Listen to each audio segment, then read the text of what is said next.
Hello students. आज हम French revolution का सेकंड पार्ट करेंगे। फर्स्ट पार्ट हम कर चुके हैं जिसमें हमने देखा था 14 जुलाई 1789 के इवेंट को। आज फ्रेंच रिवॉल्यूशन का पार्ट 2 होगा और इसके अंदर टॉपिक्स कवर किए जाएंगे। Rule of king 16, reasons of empty treasure, a society of estate, French society, tithes and taille, subsistence crisis, rise of middle class and contribution of philosophers। तो आओ students हम स्टार्ट करते हैं। फर्स्ट हमारा topic है rule of king Louis 16। King Louis 16 bourbon family का एक राजा था और उसने 1774 में फ्रांस पर अपना शासन स्थापित किया। जब वह राजा बना तो वह सिर्फ 20 इयर्स का था। उसने ऑस्ट्रिया की प्रिंसेस मैरी एंटियोनीट से मैरिज की। मैरी एंटियोनीट अपने हेयर स्टाइल के लिए बहुत फेमस थी और वो बहुत लंबे लंबे हेयर स्टाइल बनवाती थी। Upon his accession the new king found an empty treasure. जब राजा का राज्याभिषेक हुआ तो उसने देखा उसका खजाना बिल्कुल खाली था। क्या रीज़न थे उसे खाली खजाना मिला? Reasons of empty treasure were long years of war had drained the financial resources of France. France बहुत लंबे सालों तक एक युद्ध में उलझा रहा। वो युद्ध था ब्रिटेन के खिलाफ। ब्रिटेन उस टाइम उसका एनिमी होता था और उसने 13 अमेरिकन कॉलोनीज़ को फ्रीडम दिलवाने के लिए ब्रिटेन के खिलाफ युद्ध किया, जिससे उसके फाइनेंशियल रिसोर्सेज ख़त्म हो गए। इस वॉर की वजह से उसके ऊपर बिलियन ऑफ लीवरेज का डेब्ट चढ़ गया। इतने उधार का उसको इंटरेस्ट भी देना पड़ता था। अब स्टूडेंट्स, लिवरे क्या है आप सोच रहे होंगे। तो लिवरे उस टाइम फ्रांस की करेंसी थी। ये फ्रेंच करेंसी थी। Maintaining an extravagant court at the immense place of Versailles. अब फ्रांस के राजा ने वर्साइल सिटी में अपना एक बहुत बड़ा पैलेस बनवाया था। इस पैलेस के अंदर एक बहुत बड़ा कोर्ट भी था, जो कोर्ट हीरे और मोतियों से जड़ा हुआ था। इस कोर्ट की मेंटेनेंस के लिए भी उसे बहुत अधिक लिवरे की ज़रूरत थी। अब राजा ने सोचा कि इतना सारा पैसा आएगा कहाँ से। तो इसके लिए राजा को आइडिया आया कि मैं टैक्सेस बढ़ा दूँ और प्रजा से ज़्यादा टैक्स लेना वसूल करूं। तो उस टाइम वो प्रजा कौन सी थी राजा की, जिसने टैक्स दिया? चलिए हम देखते हैं। उस टाइम फ्रांस एक एस्टेट, सोसाइटी ऑफ एस्टेट में बटा हुआ था, डिवाइड था फ्रेंच सोसाइटी में। वो सोसाइटी थी 3 पार्ट्स में divided. French society in the 18th century was divided into 3 estates and only number of the third estate paid tax। और सिर्फ थर्ड एस्टेट वाले जो थर्ड ग्रुप में थे वही टैक्सेस पे करेंगे। मतलब फर्स्ट सोसाइटी और सेकंड सोसाइटी को कोई भी टैक्सेस पे नहीं करना। फर्स्ट सोसाइटी थी क्लेर्जी सोसाइटी, मीन्स जो वहाँ पे चर्च के पादरी लोग थे, जो कि फ्रांस की पूरी पॉपुलेशन के 8% थे। सेकंड सोसाइटी थी नोबल पर्सन की, कुलीन वर्ग, nobility, and that were 20%। Sorry, it is 2%। 2% of the French population. And third society थी peasantry, that were 90% of the population. पूरी पॉपुलेशन का 90% था पिजेंट्री। अब जो सोसाइटी ऑफ एस्टेट था उसके अंदर जो थर्ड पार्ट था वो सबसे इम्पोर्टेंट था, क्योंकि राजा के लिए टैक्सेस थर्ड पार्ट ही दे रहा है। तो peasants made up about 90% of the population. वो पॉपुलेशन का 90% थे। However only a small number of them on the land they cultivate. उनमें से कुछ के पास ही अपनी भूमि थी जिस पर वो अपनी कृषि करते थे, मतलब बाकी सब लैंडलेस लेबरर्स थे जिनके पास अपनी भूमि नहीं थी, ऐसे मजदूर थे। The members of the first two estate, that is the clergy and the nobility, enjoyed certain privilege by birth. उनको जन्म से ही कुछ विशेष अधिकार मिले हुए थे जो फर्स्ट और सेकंड थे। The most important of them was exemption from paying tax to the state. सबसे मेन जो उनका राइट था, अधिकार था, वो ये था कि उनको कोई टैक्स पे नहीं करना। ये सोसाइटी, फ्रेंच सोसाइटी, अगर हम इसे कैटेगराइज करें तो इसे आप यहाँ देख सकते हैं।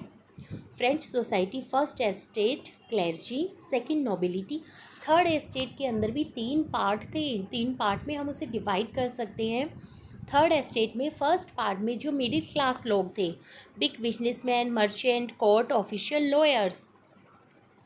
सेकंड पार्ट है पीजेंट्स एंड आर्टिसंस, और थर्ड पार्ट है स्मॉल पीजेंट, लैंडलेस लेबर और सर्वेंट, जिनका जो पार्ट था वो सबसे ज़्यादा था।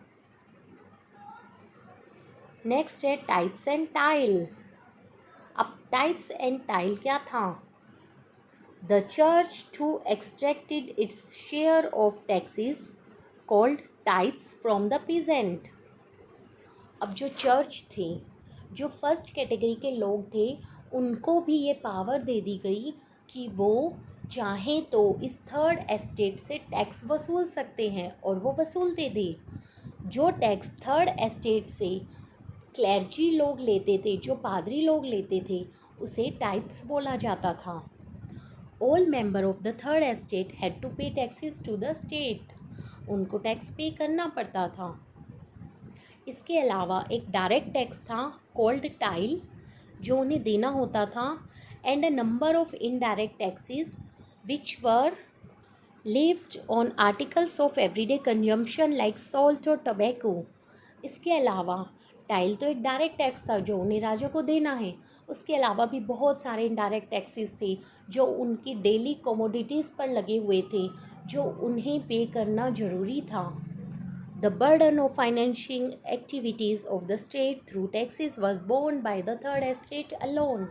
अब ये जितना भी बर्डन था टैक्सेस का, वो सब बर्डन सिर्फ थर्ड एस्टेट के लोगों को सहन करना पड़ रहा था। तो थर्ड एस्टेट के लोगों के लिए जीवन जीना बहुत मुश्किल हो गया, और ऐसे में ही इन सब टैक्सेस को पे करते हुए एक अगला क्राइसिस फ्रांस को देखना पड़ा, जो था सबसिस्टेंस क्राइसिस। अब सबसिस्टेंस क्राइसिस क्या होता है? स्ट्रगल टू सरवाइव, जीवन जीने के लिए स्ट्रगल करना। थर्ड एस्टेट के लोगों के लिए जीवन जीना बहुत मुश्किल हो गया था। क्यों? उसका रीज़न था the population of France rose from about 23 million in 1715 to 28 million in 1789। जो फ्रांस की पॉपुलेशन थी वो बहुत तेज़ी से बढ़ रही थी। This led to a rapid increase in the demand for food grains, जिससे जो फूड ग्रेन्स था उसकी डिमांड बढ़ गई। अब जब पॉपुलेशन ज़्यादा बढ़ रही है तो लोगों को खाने पीने का सामान भी ज़्यादा चाहिए, लेकिन जितनी डिमांड बढ़ रही थी उतना प्रोडक्शन नहीं था, सप्लाई उतनी नहीं थी जितनी डिमांड थी। इसलिए यहाँ तक कि जो उनकी स्टेपल डाइट थी, डेली का जो खाना था, ब्रेड के प्राइसेस भी बहुत ज़्यादा रैपिडली बढ़ गए। अब उन्हें खाने के लिए ब्रेड भी नहीं मिल पाती थी। Wages did not keep pace with the rising prices. जो उन्हें वेजेस मिल रहे थे, जो उन्हें मजदूरी मिल रही थी, वो इतनी नहीं थी कि वो प्राइसेस, जो बढ़ते हुए प्राइसेस है, उससे अपनी जीविका चला सकें। इसलिए जो पुअर और गरीब लोग थे उनके बीच में फासले बढ़ते गए। Things became worse whenever drought और hail reduce the harvest, this led to a subsistence crisis. और जब कभी बाढ़ आ जाती, सूखा पड़ जाता, या हेल, ओले गिरने थे, तब ये सिचुएशन और भी वर्स हो जाती। तो ये था सबसिस्टेंस क्राइसिस।